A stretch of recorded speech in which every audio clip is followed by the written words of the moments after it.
Kapatid, ito na naman po ako, ang inyong lingkod. Sana po kahit papano yung mga ginagawa kong video, nagugustuhan nyo po. Kahit papano yung mga simpleng pamamaraan ko para pagtanggol yung mga taong alam nating nakakatulong, lalong-lalo na po ang ating Pangulo. At pangalawa ngayon po si Mr. Leo Marcos. Actually, itong video na po to na gagawin ko is para po talaga ito kay Mr. Norman Mangusin or aka Leo Marcos. Okay? Okay, kasi po, ang napapansin ko lang po, no, kay Mr. Leo Marcos, these past few days, ang dami po talagang mga kasong dumadagdag sa kanya. Parang ang daming kasong pinapatong-patong sa kanya. Ang daming kaso na kung saan hindi ko alam kung sino po ang kumakalkal ng mga kasong yun at kung saan yung mga kaso na yun kung saan inuhugot ng taong kumakalkal nun. Okay? Well, ito lang po masasabi ko dun sa tao na yun, pero feeling ko kasi isa dito yung matanda na lahat na lang kinakalkal. Ito lang po masasabi ko sa inyo. Kayo po ba nakatulong? Ninagawa po ba kayo para sa bansa natin?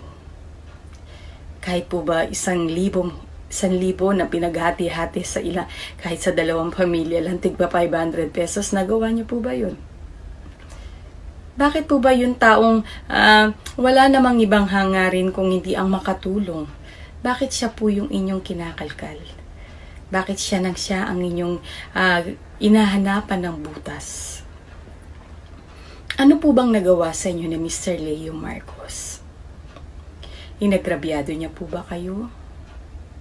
Ninakawan niya po ba kayo? Sinaktan niya po ba kayo?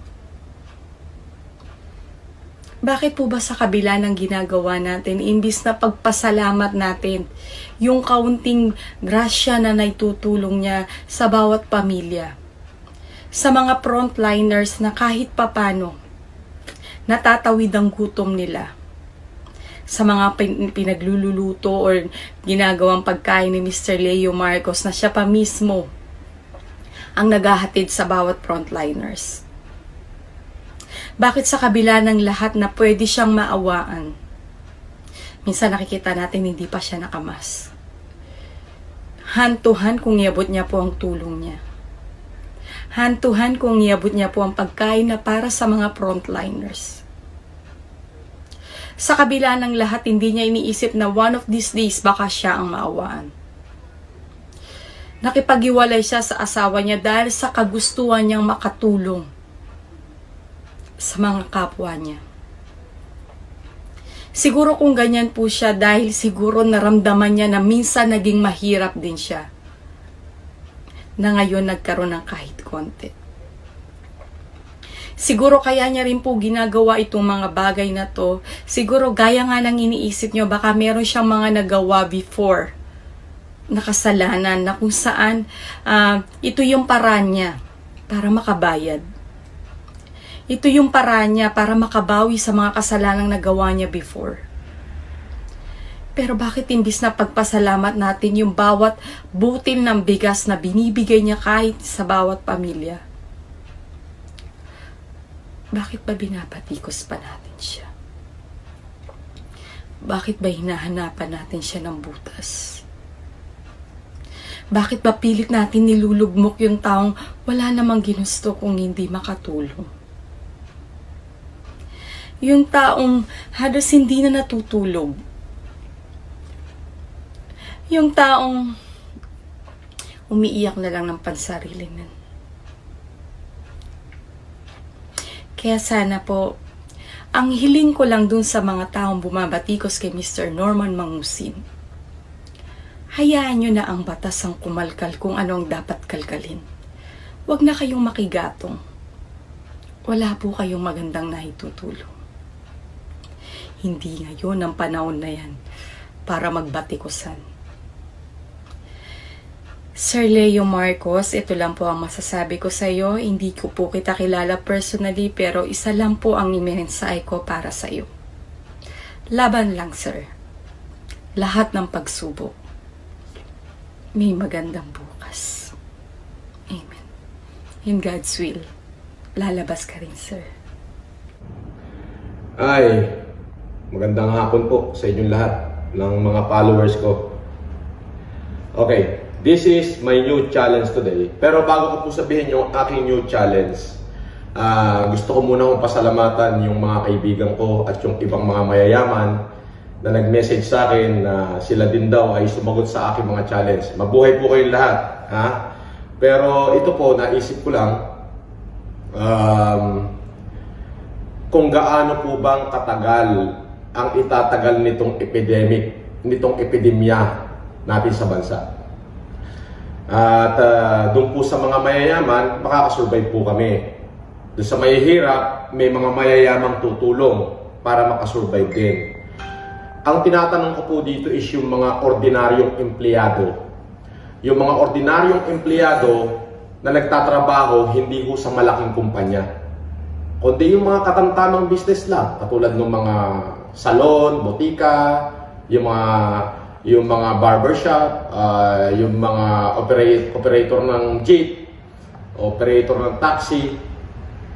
Sila po ba ay may sweldo? Gawa ko nung sinabi ng gobyerno na magbigay ng 13-month pay.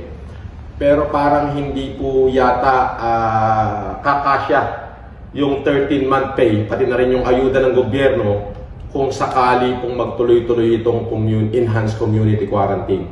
So dito po, ang china-challenge ko rito, tanda yun, makikinig po kayo mabuti, pangungunahan ko na po, kung hindi nyo po kayang pasweldohin ang inyong empleyado dahil walang trabaho, sapagkat hindi nyo nga rin kagustuhan na kayo magsara, eh mas lalong hindi naman ho kagustuhan ng mga tao na sila'y mawalan ng trabaho.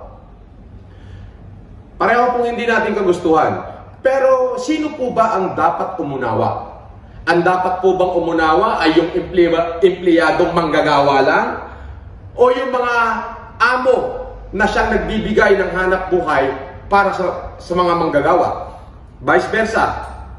Sino po ba ang dapat umunawa? Ngayon, ako po bilang isang maliit na mamumuhunan, sisimulan ko na ho itong challenge na to. Lahat ho ng aking empleyado ay bibigyan ko po, hindi man buo, pero susuportahan ko sila hanggat hindi natatapos itong kalamidad na pinagdadaanan ng ating bayan. Sana kayong mga may business dyan, halimbawa may-ari ng isang building, may-ari ng isang hardware, kung meron kayo 3-4 na empleyado, kung hindi nyo sila kayang pasweldohin dahil pare-parehas po natin hindi ginusto itong nangyayaring epidemya, ay kung maaari po, hinihikayat ko kayo na kahit man lang 2 sakong bigas kada buwan, bawat isang empleyado nyo at grocery ay bigyan nyo, makatawid lamang po sila. Kasi yan pong mga yan, may mga anak pong pinagagatas yan, may mga anak pong kumakain yan eh. Yung nanay pag nagutom, okay lang po yun. Yung tatay pag nagutom, okay lang po yun. Pero pag kayong magulang, nakita nila na yung kanilang anak nagugutom, eh magnanakaw ho yan. Eh baka ho pumatay pa yan. Huwag ho kayo magpakita, baka kayo nakainin yan.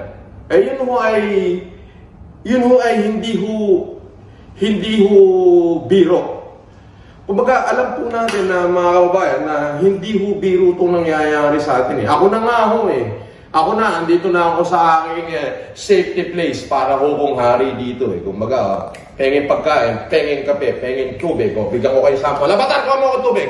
Palitan mo to. Anong tubig to? Fiji. Palitan mo ng Fiji din. Ganyan po ako.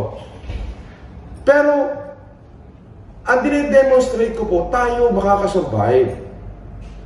Yung ating mga maliliit na kababayan, pagtutuunan na po ng pansin ng gobyerno yan. Pero hindi ho kaya ng gobyerno mag-isa eh.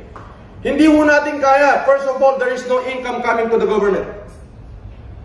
Kaya po lahat ng mga maliliit na mamumuhunan, alam ko po na hindi ninyo ginusto na magsara ang inyong mga kumpanya, ang inyong mga negosyo.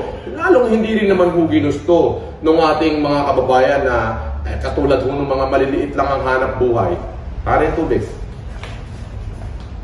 Hindi rin ho nila ginusto yun. So ito po, challenge ko, i-update ko po kayo mamaya. Kaya po, kung sino man po ang sasagot sa challenge ko, pasasalamatan ko po kayo, at kung sakali pong lahat ay bumalik na sa normal, magpadala po kayo ng sulat sa akin, pwede ho ako makipag-business sa inyo para iahon ang kumpanya ninyo. Pero sa ngayon, ang tanging hiling ko po doon sa mga mamumuhunan na kung hindi nyo man po kayang ibigay yung sweldo nila habang walang hanap buhay, sana po alalayan nyo yung inyong mga empleyado na makasurvive. Kasi kapag natapos po ito, hindi sila nakasurvive, wala na rin kayong trabaho, wala na rin magtatrabaho sa inyo. Yun lamang po, it is not about challenge, it is not about, but it is about how to help people in need, how to help our people. Hindi, alam niyo po, yung gagawin yung tulong sa inyong mga empleyado na pagtatrabahuhan din naman po nila kapag nag-resume sila sa trabaho, ay may mga anak po silang umaasa.